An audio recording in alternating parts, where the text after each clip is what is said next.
kumanaan ka mid ah shacabka ku nool degmada Sheekh ayaa subaxnimadii hore heesaaka isugu soo baxay banaanbax lagu taageerayo heshiiskii isfahan ee madaxweynaha dalka Jamhuuriyadda Soomaaliland Mudane Muuse Biixi Cabdi oo la saxaxay ra'iisul wasaaraha Itoobiya Dr. Abiy Ahmed ee ka dhacay caasimadda dalka Itoobiya ee Addis Ababa. Kumanaan ka mid ah shacabka ku nool ayaa waxay gabi ahaanba taageereen heshiiskii isfahan ee madaxweynaha dalka Jamhuuriyadda Soomaaliland iyo ra'iisul wasaaraha dalka Itoobiya ay kala saxaxdeen. Banaanbaxaasi waxaa kala soo qayb galay maamulka degmada Sheekh horkacayo gudoomiyaha golaha deegaanka degmada Sheekh Ismaaciil Xuseen Cali iyo xogayaha fulinta dowladda hoose degmada Sheekh barasab ku-xigeenka gobolka Saaxil saraakiil sarsare oo ka socday ciidamada qaranka Jamhuuriyadda Soomaaliland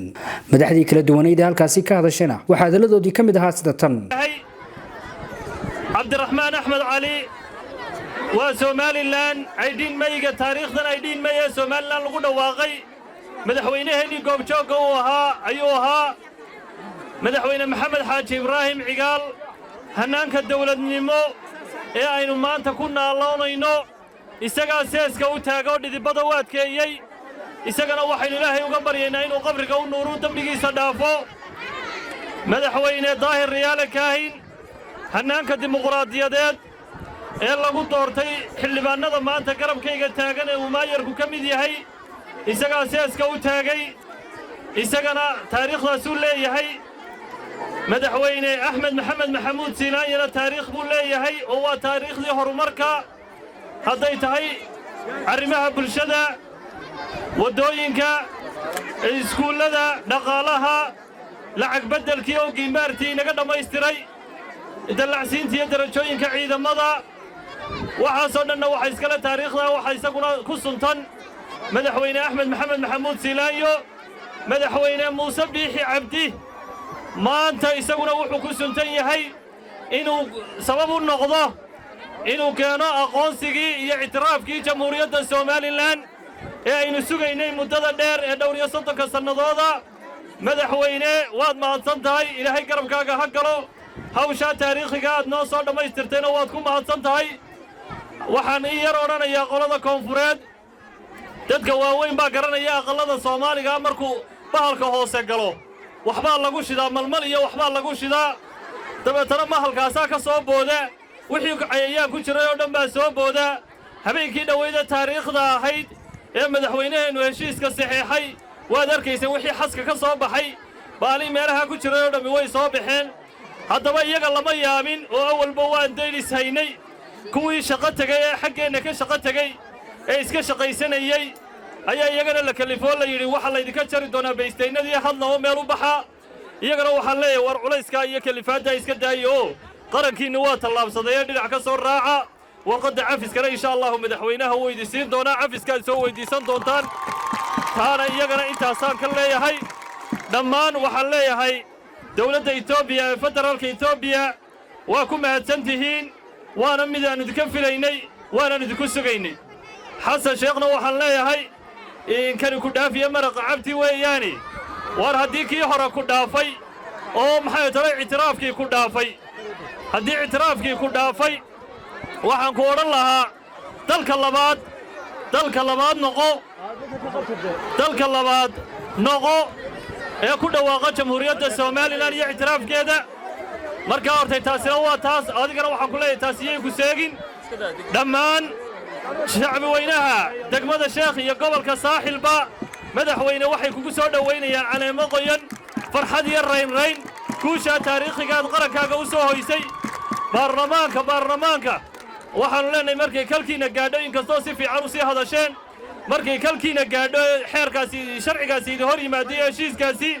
insha Allah idinkuna waxaan idinka rajaynaynaa inaad qarinka ku doogtaan waayo idinku waxaad matashaan dadkaad matashaan dadkii aad matalaysana waa kuwa halkaa taagan markaa taana intaasaan idinku dhiiri gelin lahaa run ahaantii waxaan aad iyo aad ugu mahadnaqayaa dadweynaha reer Sheekh oo aan kala hadhin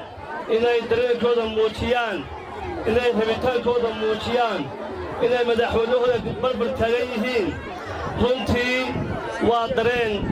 idinku jira reer Sheekhow anuu afkiina ku hadlaya waxaad muujiseen rabitaankiinna iyo kalsoonidiinna iyo niyad wanaaggiinna aad u haysaan ciiddeenna iyo calankeenna iyo cuudkeenna ciiddeenna yaa leh innagaa leh innagaa leh calankeena yaa leh innagaa leh nimaan calankeenna iyo ciiddeenna xukumin ayaa odhanaya waan u taliyaa nooma taliyo innaga waxaa noo taliya xukuumaddaynu doorannay waxay noo taliya golahaynu doorannay waxay noo taliya lookalka golaha deegaankaan doorannay ciddaasaan u idmadnay taladeenna kuwaasaan u daba fadhiisananna cid aan iyaga ahayna runtii u daba fadhiisan mayno xornimadii kii waxaa midoobay laba jamhuuriyadood jamhuuriyadda somalilan iyo jamhuuriyaddii talyaaniga ee koonfur somalilan waxay ka horraysay xornimada 4 cisho 26 juun waxayna aqoonsanaa 36 dawladood oo caalamka innagoo 36 dawladna aqoonsan yihiin ayaynu ku biirnay oo ay naga ahayd soomaali jacayl iyo soomaali mataqaanaayay in la doono shantii soomaaliyeed ayaan u horseednay inay isku biiraan labadii jamhuuriyadood ee markaa midoobay runtii midowgii markii uu dhacay labadii jamhuuriyadood waxaa soo ifbaxay tuhunno waxaa soo ifbaxay dareenno waxaa soo ifbaxay inaan waxba loo oggolay ummadda somalilan waxay qaateen dhammaan manaasiibkii muhiimka ahaay oo dhan waxa bartaas ku gudhay oo gaagaxday shantii soomaaliyeed ee laysla baadi doonayey dareennadaas tuhun ee soo baxay waxay dhaliyeen inqilaab aan markaas sidii la doonaya aan u qabsoomin oo runtii mataqaanaaye mujaahidiintii iyo odayaashii markaasi sidee doonayaan aan u dhicin kaasna wuxuu keenay suluug soo jiitamayey ilaa ugu dambayntii jabhaddii xornimo dirarka ee asanam ay soo ifbaxday kana kacday kana dhiidhiday hagardaamooyinkii iyo dhibaatooyinkii lagu hayo ummadda somalilan asanam 8 sannadood oo dagaalamaysay nafhur iyo mood iyo mal waxay hayeenba waxay u bixiyeen in calankaas tawxiidka ahi laa ilaaha illa allah ku xardhan tahay inay dhiiggooda u shubaan waxay u dagaalamayeen in ubadkooda dambe ee dhabarkooda ku jiraay ay xornimo helaan runtiina intii ay u dagaalamayeen intiiba waannu helnay xornimo waannu haysannaa ciid waannu haysannaa calan waannu haysannaa barbaar waannu haysannaa runtii wax inaga maqani ma jiraan aan ahayn ictiraafkaas ictiraafkiina maanta daaqaddu inoo saaran yahay falilaahi alxamdu ilaahay waxaan ugu mahadnaynaa insha allahu tacaalaa inuu ictiraafkii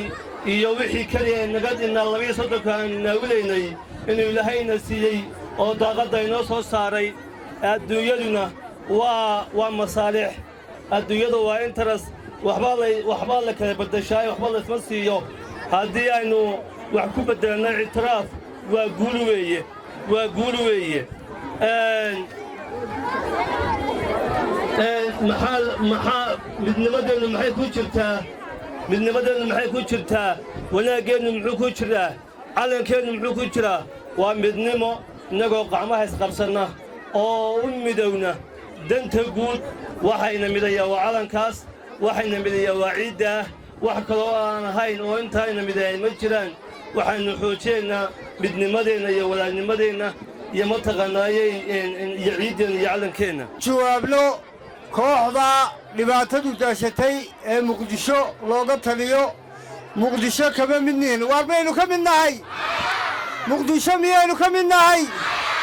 muqdisho miyaynu ka mid nahay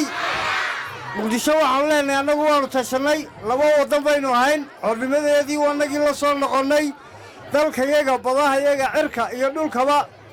annagaa u talina idinku jiinna ka tashada oo shabaabtaa iyo dhibaatadayda haysato ummaddiinna ka saara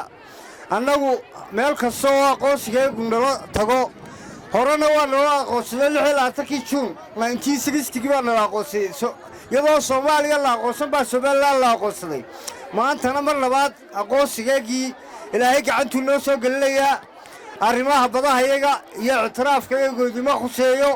waxaynu leenahay isu tashada annagu waan isku tashannay xafladda ballaadhan ee aynu ka soo qiimo gallay waxa weeyaan gooriisutaaggii somalilan waa waxay xamar ka barooranaysay arrintaa muuse biixi galay madaxweynaheennu ma ku taageersannahay ma taageersannahay ma taageersannahay geerisutaanka Soomaaliland ma taageersannahay midaynta Soomaaliland ma taageersannahay cadowgeeduna ha jabo cadowgeeduna ha jabo cadowgeedu ha jabo waxaan leeyahay xamar waxaan leeyahay in badan bayd barooranaysay haddii la idiin cafayo ama baroortiina la daawanayo ama idiin naxariisanayo haraa'inuun in naxariisle laga heli lahaydano Soomaalida ku taabsan tan cidda u joojin mayno waxaanu ku daba taagannahay madaxweynaha jamhuuriyadda Soomaaliland dariiqu noo jeexo ayaanu ku daba taagannahay kaa saxaabaanu qaadanaynaa oo cid kasta la soo saxeexanayo ee guurisataanka Soomaaliland ayaanu taageersannahay ma taageersanaytaa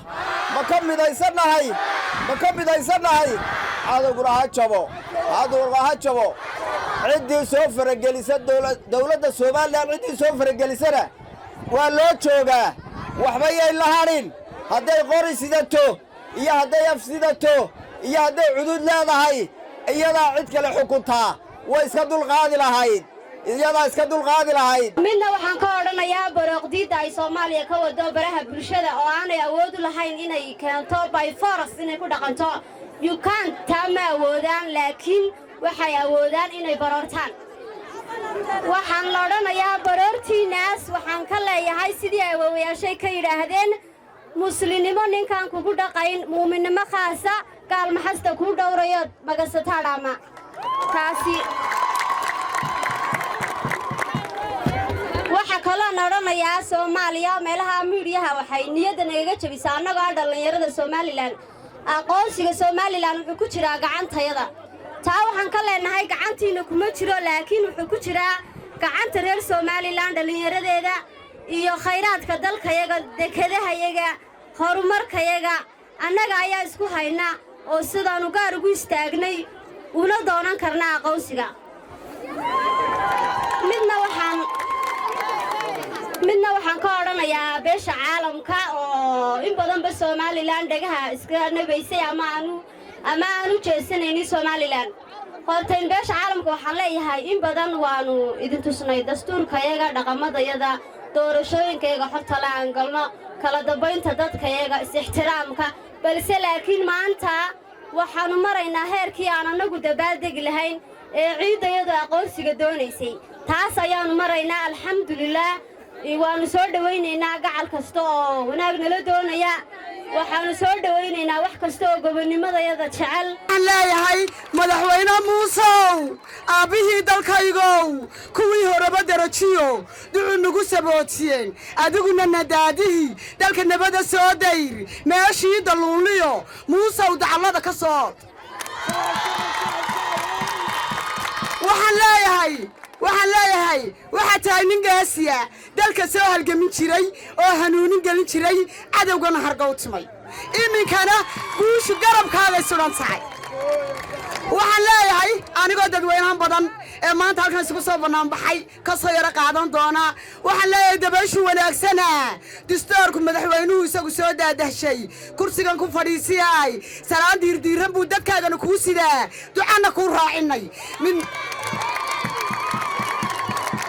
waxaan leeyahay midnimo waatay dishay dib yaan xamar loogu noqon dibnaa ka ilaalitaa aqoonsinoo iigu doon dalkaygu mar buu lume dib yaan xamar loogu noqon dibnaa ka ilaalitaa aqoonsinoo iigu doon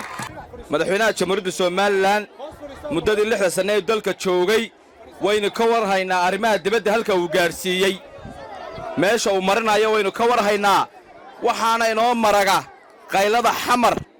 oo aynu shalay ogeyn inuu ciidan Soomaaliyeed ay ilaalinayeen isagoo muddo badan ilaa 19 iyagoo dawlad ahaa oo dawlad sheeganayay shalay bay ku faraxsanaayeen madaxweynaha muuse biixi cabdi oo in badan daba socday guusha waxaan leeyahay ha jiro cadowgeenu oo ka naxaya ha ka naxo waxaan leeyahay taas oo aynu si wanaagsan ugu dadaalayno madaxweynaha ugu madaxnaqayno madaxweynaha ku kalsoonaanayno niyada wada gelinayno iyo madaxdeena kale ee maanta heer gobol iyo heer degmo mid walba inala joogta ee hawsha soo abaabushay waxaan leeyahay si fiican sidaa iyo si ka sii badan anu wadno anu kalsoonaanno hawshaanna kor u qaadno sidaynu ognahay 1961kii ayay dadka jamhuuriyadda Soomaaliland ay saluugeen midnimadii Soomaaliyeed isla markaasna ay sameeyeen inqilaabkaasoo xaqiiqatan runtii fashilmay nasiib wanaag waxaynu ku guulaysanay inaynu qarannimadeennii la soo noqonno 1991kii intaaba waxaynu hayn qaran jira oo aan Soomaaliya ka mid ahayn اعترافku macnihiisu waxa weeyaan waa horumarkii jamhuuriyadda Soomaaliland oo aynu maanta gaadhnay waxaynu leenahay waanu garab taagnay madaxweynahayaga iyo heshiiska ay kala saxeexdeen ra'iisul wasaaraha dalka Itoobiya waa Siciid Cali Cusmaan Xalays telefishinka caalamiga ee gobonimo degmada Sheekh ee gobolka Saaxil